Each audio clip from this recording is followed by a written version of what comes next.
Tapi hikmah yang kedua, ikhwan dan akhwat yang dirahmati Allah Subhanahu wa taala, musibah kalau menimpa tujuannya adalah untuk menghapuskan dosa-dosa. Ya.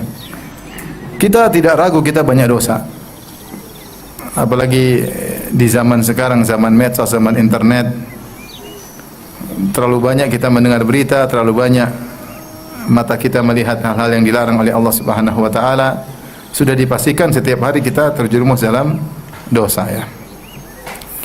Kalau orang dulu tidak mau berdosa di luar, dalam rumah aja, nggak keluar-keluar. Sekarang dalam rumah pun kalau selama kuota masih ada maka tetap matanya bukan jelalatan, merajalela, ya. Oleh karenanya mungkin di antara kita sudah ada yang istighfar, tapi istighfarnya kurang berkualitas. Mungkin di antara kita yang sudah bertobat, Rabbi ghufirli wa tub alayya, ya astaghfirullahaladzim wa atubu ilaik, ya wa atubu ilaih, tapi ternyata istighfar yang taubatnya tidak berkualitas, masih ada sisa-sisa dosa yang harus dibersihkan. Di antara cara praktis paling mudah menghapuskan dosa adalah dengan dikasih apa? Musibah. Ya. Seandainya antum tahu satu omelan istri buat antum betapa banyak dosa yang gugur, mungkin antum bersabar. Antum bilang tambah.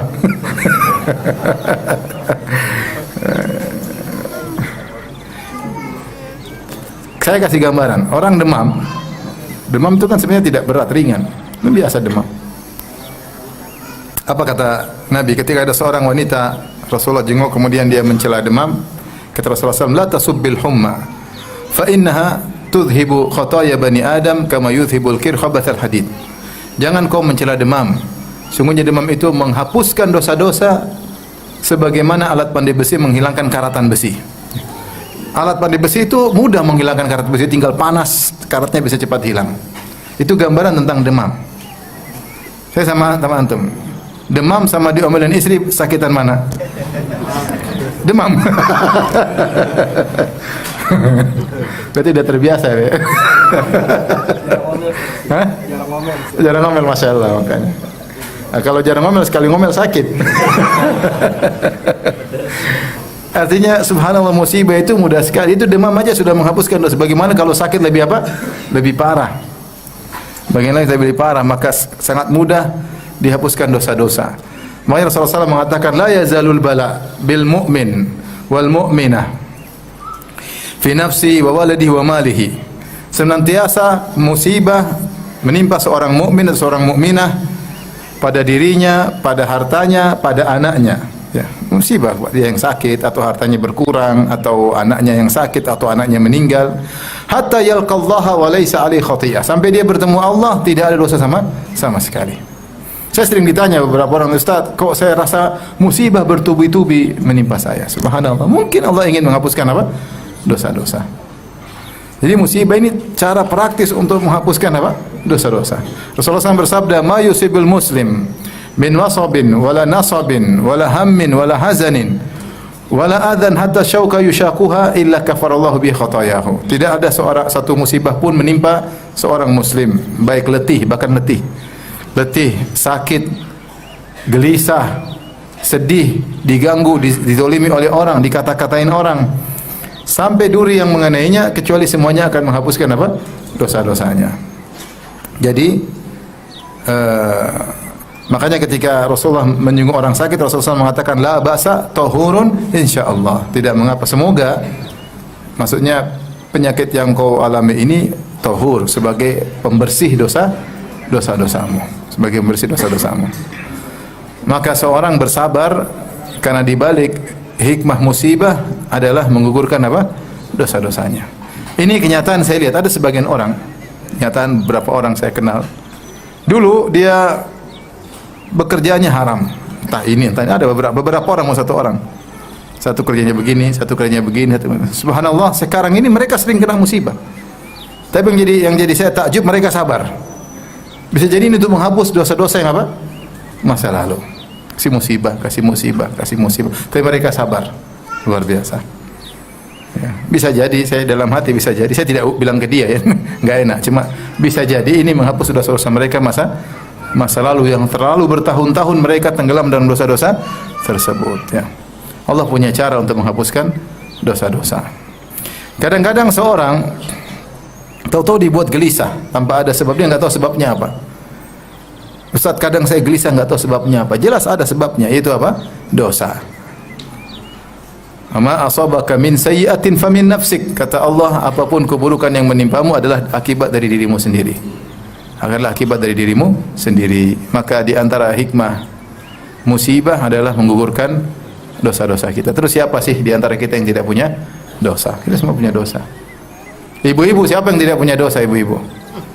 Yang tidak semua hak suami ditunaikan, ya. Banyak ibu-ibu udah ngaji tapi enggak tunaikan hak apa? Suami, ya. Masih mengangkat suara di hadapan suami, masih tidak membuat suami merasa sebagai pemimpin keluarga yang memimpin dia, ya. Ini salah. Seorang wanita salehah itu membuat suaminya merasa sebagai pemimpin keluarga. Kalau seorang wanita berhasil menjadikan suaminya merasa sebagai pemimpin keluarga, merasa jadi singa dalam rumah, bukan kucing, ya. Maka insya Allah itu wanita salehah. Namun banyak, bukan tidak mayoritas, tapi banyak wanita yang sebaliknya, ya, dia berkuasa di rumah, membentak suaminya, ya. Kasihan suaminya, ya. Oleh karenanya setiap kita sangat mungkin melakukan dosa bahkan tiap hari. Oleh karenanya jika dikasih musibah kita terima, ya, kita terima. Makanya dalam hadis kata Rasulullah SAW, "Idza aradallahu bi 'abdihi khairan ajjala lahu al-uqubata fid dunya wa idza arada bi 'abdihi syarran amsaka anhu hatta yuwaffiya bihi yaumal qiyamah." Jika Allah menghendaki kebaikan pada seorang, Allah segerakan hukumannya di dunia. Dan jika Allah menghendaki keburukan pada seorang, Allah tahan hukumannya sampai Allah sempurnakan di akhirat kelak. Ya. Kita tidak ingin diberi hukuman, kita berusaha beristighfar sebanyak mungkin, bertobat sebanyak mungkin. Tetapi kita sangat yakin tentu masih ada apa? Dosa-dosa yang tersisa. Maka ini salah satu hikmah dari musibah, menggugurkan dosa-dosa, kafarah, menggugurkan dosa. Dengan syarat menerima. Dengan syarat menerima musibah tersebut. Ya. Kalau tidak menerima, marah-marah, ngomel-ngomel, memberontak, bisa jadi semakin buruk, semakin bertambah dosa, bukan berkurang dosa. Semakin bertambah apa? Dosa. Ya. Makanya Syekhul Islam Ibnu Taimiyah mengatakan musibah itu seperti cuaca, datang dan pergi. Ada musim panas, musim dingin, ada musim hujan, ada musim salju kalau di luar negeri. Ada musim dingin akan menimpa. Tapi yang ada yang mensikapi dengan marah-marah, ada yang mensikapi dengan apa? Dengan sabar. Yang mensikapi dengan marah-marah tidak menggugurkan dosa-dosanya. Seakan-akan dia protes, "Ya Allah, kenapa kau kasih musibah seperti ini?" Ya. Dapat anak, qadarullah Allah jadikan anak cacat, seakan-akan, "Ya Allah, kenapa kau jadikan anak saya cacat?" Dia emosi. Ini dia tidak terima. Ini justru bukan dapat pahala mengurangi dosa, tidak, ini menambah apa? Dosa, karena dia protes, jaza, dia protes, dosa. Ya. Sama ada orang mungkin istrinya ngomel melulu, "Ya Allah, kenapa kau kasih istri seperti ini?" Jawabannya, "Qul huwa min indi anfusikum." Itu karena dirimu sendiri, makanya dapat model seperti ini. Itu dosa-dosa. Paling tidak mengurangi dosa-dosa kita. Makanya kalau kita musibah, kita terima, kita berusaha bersabar, dapat pahala. Kalau enggak bersabar, tidak mengurangi dosa-dosa. Rasulullah SAW bersabda, "Laisa minna man darabal khududa wa syaqqal juyuba wa da'a bid'awal jahiliyah." Bukan dari golongan kami seorang kalau terkena musibah, dia pukul-pukul pipinya, dia robek-robek bajunya. Karena dia pukul-pukul pipinya berarti dia tidak sabar. Dia robek-robek bajunya, tidak sabar, tidak terkurang pahalanya. Semakin dosa besar. An-naiha illam tatub, wanita yang kalau ada keluarganya menangis, dia teriak-teriak, meratap, kalau dia meninggal tidak bertobat, maka akan dipakaikan baju dari api neraka. Sudah terkena musibah, semakin parah. Maka kita ketika musibah ada dua pilihan, ngamuk atau sabar. Kalau sabar pahala bertambah, dosa-dosa dikurangi. Kalau tidak sabar, dosa tidak dikurangi, semakin terpuruk. Oleh karenanya tidak ada pilihan bagi kita kecuali untuk bersabar ketika dikasih musibah oleh Allah Subhanahu wa taala. Karena pendapat yang lebih kuat bahwasanya bukan musibah yang mengurangi dosa, tapi adalah sikap seorang hamba terhadap musibah tersebut. Itu yang mengurangi dosa. Karena pahala Allah berikan sesuai dengan amal perbuatan hamba.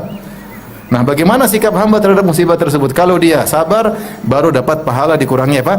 Dosa-dosanya. Kalau dia ngamuk-ngamuk, tambah dosanya. Tambah dosanya. Makanya kalau dapat musibah kita bilang apa? Astaghfirullah. Astaghfirullah. Ada musibah ini pasti gara-gara kesalahan apa? Saya. Enggak usah heran. Kok bisa ya? Kok bisa? Bisa lah. Kita ini banyak terjerumus dalam apa? Maksiat. Baik.